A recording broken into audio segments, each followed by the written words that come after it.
មនុស្សគោលដៅអាជីវកម្មជំរាបសួរបងប្អូនទាំងអស់គ្នាជាម្ចាស់អាជីវកម្មថ្ងៃនេះខ្ញុំលើកប្រធានបទមួយថាតើមនុស្សណាដែលជាមនុស្សគោលដៅដែលយើងត្រូវចាយពេលចាយលុយមួយគាត់ដើម្បីឲ្យអាជីវកម្មយើងរីកចម្រើន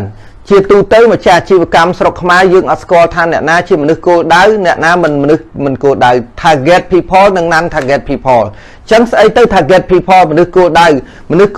គឺជាមនុស្សដែលយើងចាយពេលចាយលុយទៅជួបគាត់យើងមកវិញត្រឡប់ពីការជួបវិញយើងលក់អីបានផលចំណេញហើយយើងពឹងពាក់ក្នុងការងារបានហើយមនុស្សមិនគោលដៅតែយើងជួបមនុស្សម្នាក់ឬមួយក្រុមយើងជួបគាត់យើងចាយពេលចាយលុយបន្ទាប់ពីជួបមកយើងបានត្រឹមរាប់អានមិនលក់អីចំណេញមិនពឹងពាក់អីការងារបានអាហ្នឹងគេហៅថា non target people អញ្ចឹង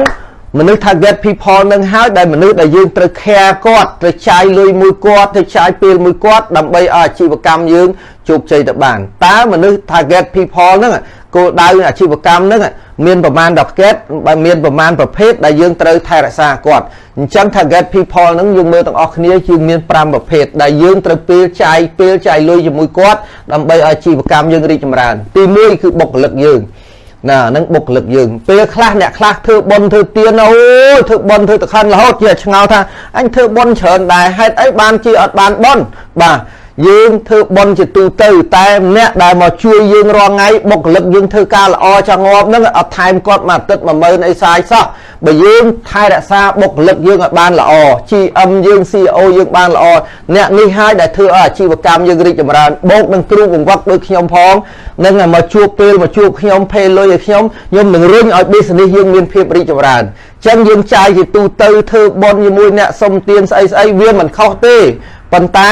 មិនតាន់ជាគោលដៅចំបាទគោលដៅដែលចំគោលដៅនៃ business ចំគឺអ្នកទី1នេះបាទទី1គឺបុគ្គលិកយើង GM យើង CEO យើង BM គ្រូបង្វឹកយើងចាយពេលចាយលុយមួយគាត់ធ្វើឲ្យមានផលរីកចម្រើនអាហ្នឹងហៅធ្វើបុណ្យបានបុណ្យហើយយើងធ្វើបុណ្យទូទៅធ្វើបុណ្យនោះវាអាចបានបុណ្យខ្លះមិនតាន់បានបុណ្យតែបានទៅជាតិក្រោយអាហ្នឹងរឿងមួយផ្សេងបាទ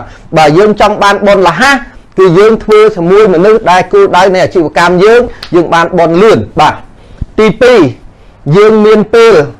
មកជួយអតិថិជនយើងណាជួយពេលជួបគាត់ទុកផលចំណេញឲ្យគាត់ discount ឲ្យគាត់ចំណេញខ្លះគាត់នឹងគល់បន្តទិញយើងបន្តទៀតនឹងយើងយកពេលយកលុយយកមកចាយជាមួយគាត់ទៅធ្វើឲ្យ business យើងរីកចម្រើនជាមួយអតិថិជនយើងអាសាខរគាត់ផឹកកាហ្វេមួយគាត់ទុកឲ្យគាត់ចំណេញឲ្យខ្លះបាទចំណុចទី3គឺយើងជួប supplier យើង supplier អ្នកផ្គត់ផ្គង់ទំនិញសម្ភារៈឬសេវាកម្មឲ្យយើងនៅពេលដែលយើងចាយពេលចាយលុយមួយគាត់លក់ទំនិញឲ្យយើងធូរថ្លៃហើយបានគុណភាពល្អឲ្យយើងចាក់បានច្រើនទៀតបាទចំណុចទី4 investor អញ្ចឹងរាល់ម្ចាស់អាជីវកម្មទាំងអស់គេអាចនឹងដាក់ទុនចូលវិនិយោគជាមួយយើងដើម្បីយើងពង្រីកសាខាពង្រីកផលិតផលមួយយើងបាទចំណុចទី5ជួនកាលយើងអត់គិតថាក្រមរដ្ឋាភិបាលឬអាជ្ញាធរដែនដីក៏ជាប្រភេទនៃមនុស្សគោលដៅក្នុងអាជីវកម្មយើងដែរព្រោះការរកស៊ីរបស់យើងចោលអាជ្ញាធរអ្នកតាមម្ចាស់ស្រុកអត់កើតទេយើងផឹកកាហ្វេមួយគាត់ជូនលុយគាត់ចាយខ្លះមិនមែនជាការពុករលួយជាការកសាងតំណែងពេលយើងមានការផ្នែកផ្លូវច្បាប់ផ្លូវអីគាត់ជួយយើងបានច្រើនអាហ្នឹងក៏ជារឿងយើងត្រូវសហការមួយគាត់ឲ្យបានល្អដែរអញ្ចឹងការសហការគ្នារៀងមានយើងមានច្រើនប្រភេទមាន5នេះការងារនេះគឺផ្នែកខាងក្រៅអានេះគេហៅ team work ដែរ team work outside បាទផ្នែកខាងក្រៅមួយនេះគេហៅ team work ដែរតែ team work ផ្នែកខាងក្នុង inside ជាទូទៅរាល់ថ្ងៃអគ្គនាយកយើងមកខាងក្រៅបាត់ខាងក្នុងមកខាងក្នុងបាត់ខាងក្រៅនៅក្នុងលក្ខណៈស្តង់ដារគឺអាខាងក្នុងនេះគេទុកអគ្គនាយកលើគ្រប់គ្រងឯនាយកគេមកខាងក្រៅនេះគេមកខាងក្រៅនេះគេគ្រប់គ្រងតែអគ្គនាយកហើយនឹងមកខាងក្រៅគឺជួបអតិថិជនជួប supplier investor និងក្រុមរដ្ឋាភិបាលអញ្ចឹងក្រុមផ្នែកខាងក្នុងនេះវាមាននាយកដ្ឋាន3គឺ finance operation និង HR អគ្គនាយកគ្រប់គ្រងទៅអគ្គនាយក CEO ហ្នឹងគេគ្រប់គ្រង marketing គឺដើរមកខាងក្រៅនេះ